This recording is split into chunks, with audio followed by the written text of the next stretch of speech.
Goes anywhere, anytime. Millennium TV.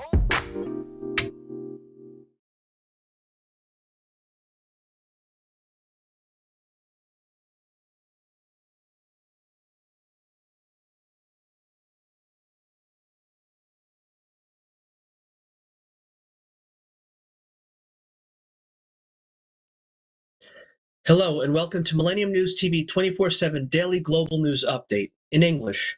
My name is Todd Goldfinger and here are today's top headlines. Thank you for being with us.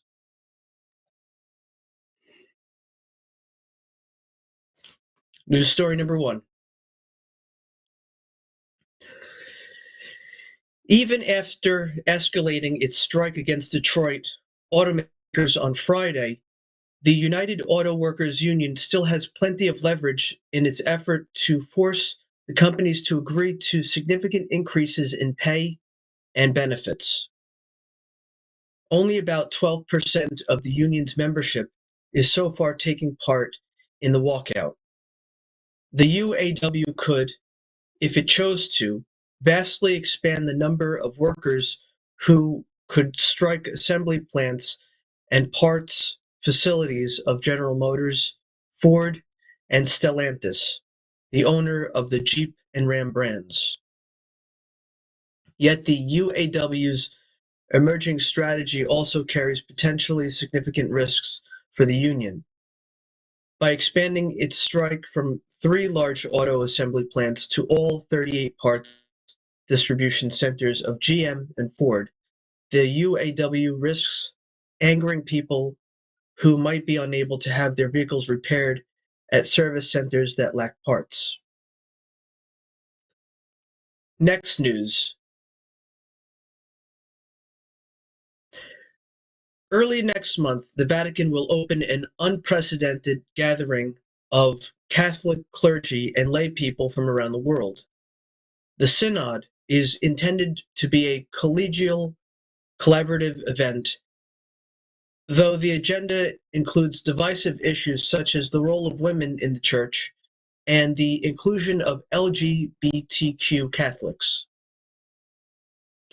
If there's Exhibit A for how elusive consensus might be, it's the United States participation. In effect, there are 2 high-level U.S. delegations widely viewed as ideological rivals. 6 clerics appointed by Pope Francis, who supported his aspirations for a more inclusive, welcoming church. 5 clerics chosen by the U.S. Conference of Catholic Bishops, who reflect a more conservative outlook and more skepticism of Francis's priorities. Next news.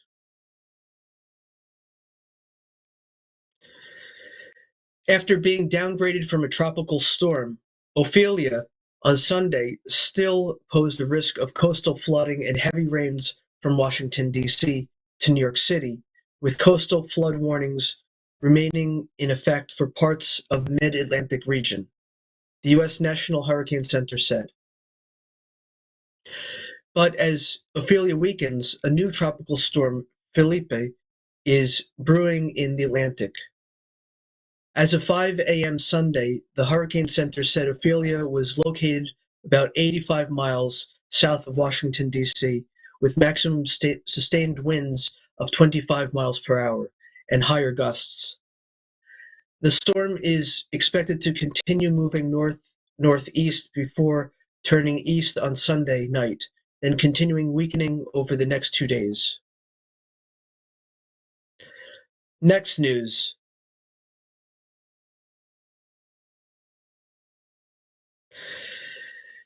The Afghan man speaks only Farsi, but he wasn't worried about representing himself in U.S. immigration court. He believed the details of his asylum claim spoke for themselves.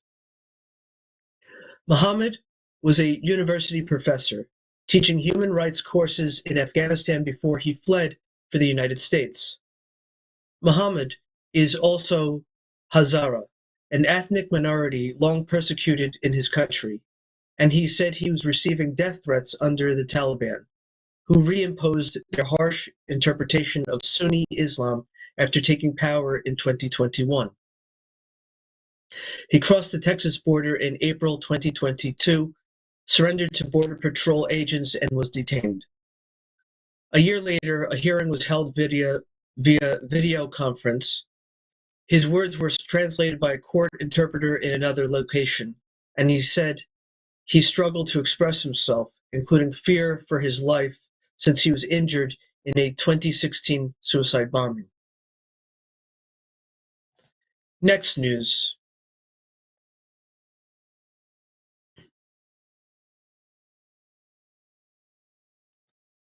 News story number 5. All the high school students who were injured in an upstate New York charter bus crash on the way to a band camp are expected to recover, according to their school superintendent. The bus, one of 6 carrying students from Farmingdale High School on Long Island, veered off Interstate 84 and rolled over in the center median Thursday in the town of Wawayanda, about 45 miles northwest of New York City. 2 adults died, and other passengers were seriously injured. Paul DeFendini, superintendent of Farmingdale Schools, said in a statement Saturday that some of the injured students were still struggling, but all are expected to recover, Newsday reported. We're going to take a short break from the daily global English news update of Millennium News TV 24/7. Please stay with us. Thank you. Welcome to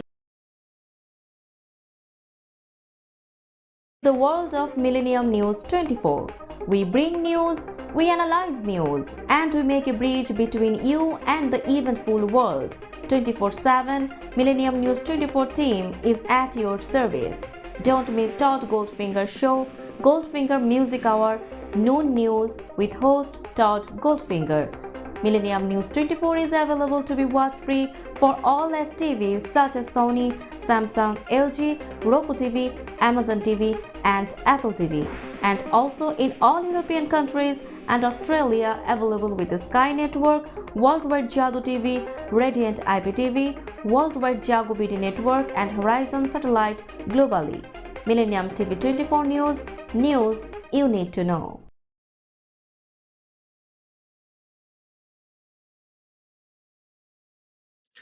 Hello and welcome back to Millennium News TV 24/7 Daily Global News Update. In English, my name is Todd Goldfinger, and here's the continuation of today's top stories.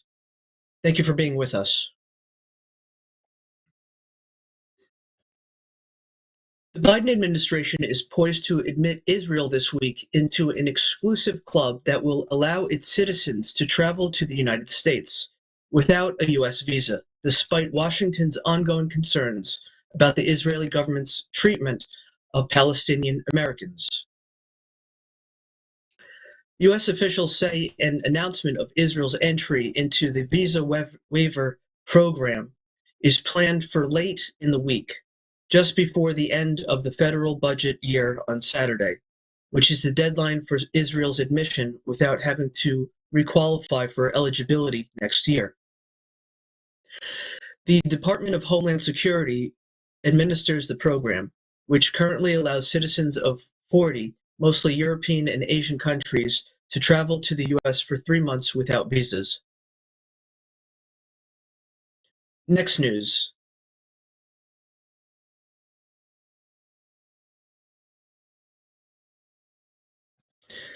The first refugees from Nagorno-Karabakh have arrived in Armenia, local officials reported Sunday, and more were expected to come after a 10-month blockade and a lightning military offensive this month that resulted in Azerbaijan reclaiming full control of the breakaway region.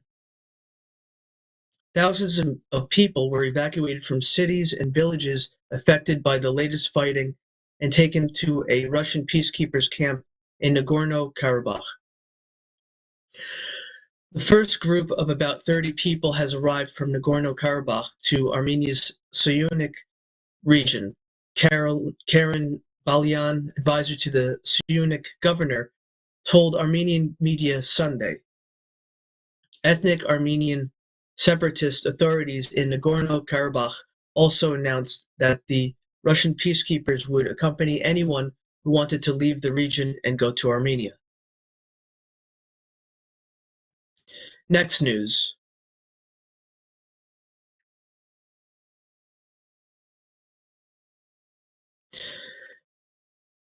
Okay. Russian airstrikes on Sunday killed 2 people and wounded 3 others in southern Ukraine's Kherson province. The region's governor reported Sunday as the war in Ukraine entered a 20th month. According to Governor Alexander Prokudin, Russian forces struck the city of Berislav, destroying an unspecified number of private houses. A woman was killed and 3 people were wounded, including a police officer, he said.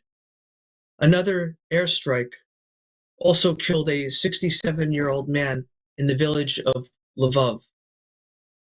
Prokudin said, without specifying the type of weapons used in the attack. Next news.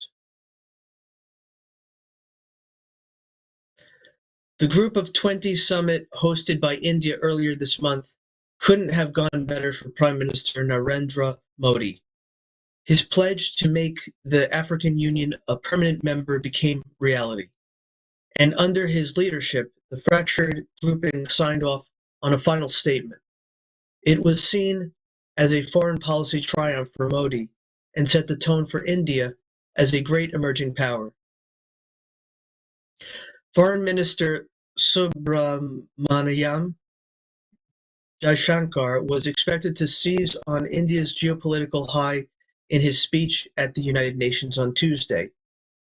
But circumstances have changed quite abruptly, and India comes to the General Assembly podium with a diplomatic mess on its hands. Next news.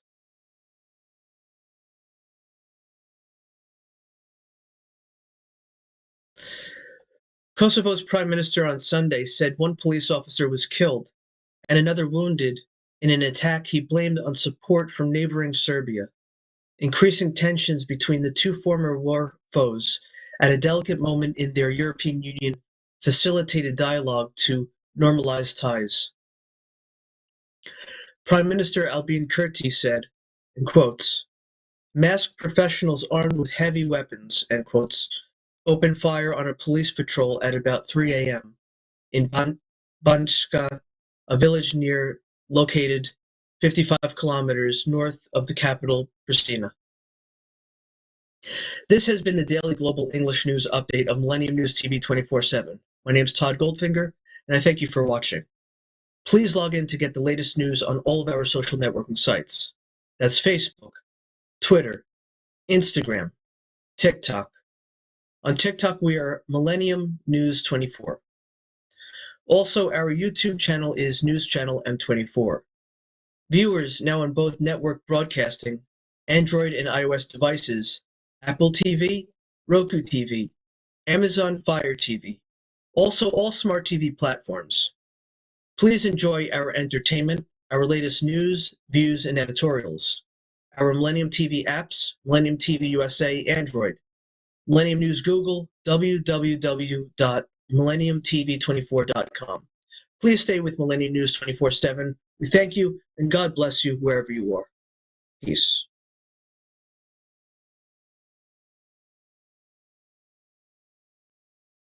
Millennium TV, bridging communities worldwide. We broadcast diverse international content from Europe, Asia, Africa, and now right here in the USA. Watch us via Roku on your smart TV.